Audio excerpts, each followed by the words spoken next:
Hey everyone, welcome back to the Dairy Raid, and we're not quite at the end of spring practice yet. A couple more practices to go, but with the lion's share of the work done, I think we have a pretty good idea of where the roster stands. So today we're going to start a series of videos here where we're going to go through each of the position groups on the offensive side of the ball and talk about where the players stand and what we can look forward to going into fall camp. Now, I don't want to necessarily say this is a depth chart.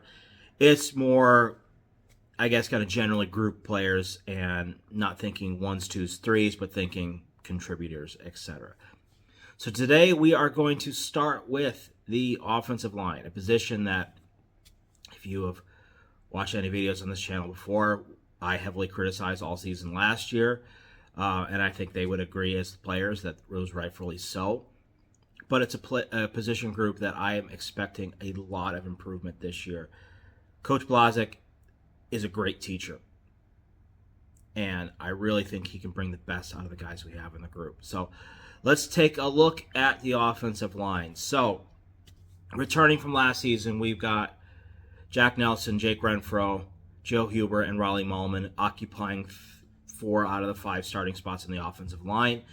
Based on reports and based on what we've heard so far, it's sounding like Nelson's going to still be at left tackle, Renfro at center, Malman at right tackle, and then Joe Huber's going to be at right guard. I think that's a very good thing there because I think that will help Malman significantly. And because last year the left side of our offensive line was significantly better than the right. I think we had the most inconsistent guard on the right side in Michael Furtney, and that did not help Riley Malman. He didn't have a great season, but because he didn't have much help, it didn't really help much. So those 4 guys are pretty set. Sounds like, based on what we're hearing, that Joe Brunner is pretty set at the left guard spot with JP Benchwall coming off the bench behind him. And finally, we get to see one of these highly touted prospects get some playing time. He's been sitting there for a couple of years trying to work his way into the roster, and I think now he's finally done it.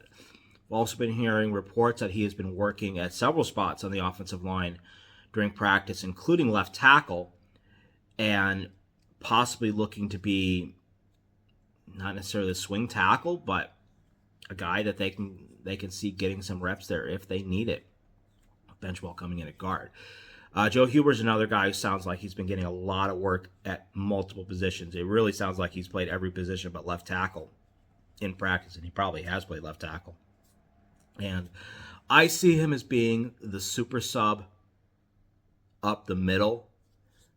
He could play center. He could play both guard spots. So I would expect him to be the guy who moves around the most. And then they're going to set Benchwall and Brunner in their kind of right side, left side, and build the depth with Huber behind them. We've been hearing a lot about Kevin Haywood and baptism by fire this spring, getting a lot of the 2 reps, and sounds like he's been getting some 1 reps as well at left tackle. He's tremendously gifted. One of the most fundamentally sound freshmen I've seen lately. So he could position himself to getting some playing time, but he's young, and he needs time to develop, and he needs time to get up to speed with college football. So, and that's why the pickup of Leighton Nelson and Joey Okla is going to be huge for this offensive line. Leighton, I think, is going to be that swing tackle. Once he gets on campus and he gets up to speed, he will become the swing tackle. And he will help bring depth, and he'll bring a little bit extra experience behind our starting tackles. So Haywood has time to develop, and they can play him situationally where he needs to. It also doesn't hurt for offensive linemen to redshirt. It's really difficult for a true freshman to come out there and start. So I expect Leighton to get those swing tackle reps. And then Joey Okla, he sounds like another guy who's a multiple position guy who's going to give experience, depth behind Brunner and Huber and Benchwall. James Durant is also in that mix. So then we don't have to dig deep into the freshmen. Now, the freshmen who aren't even on campus yet. So I'm cautiously optimistic about the offensive line group. Again, I think A.J. Blazek is a great teacher. I think a year in the system and with a coach who understands what is expected of the offensive line in this type of system can only help. Everyone's gotten a year older. Everyone's got a year more experienced. Obviously, the only thing that's going to be causing a problem going forward with that group will be the depth if we get beyond the initial 6 or 7. Last year, other than the bowl game, we didn't really dig that deep in the offensive line.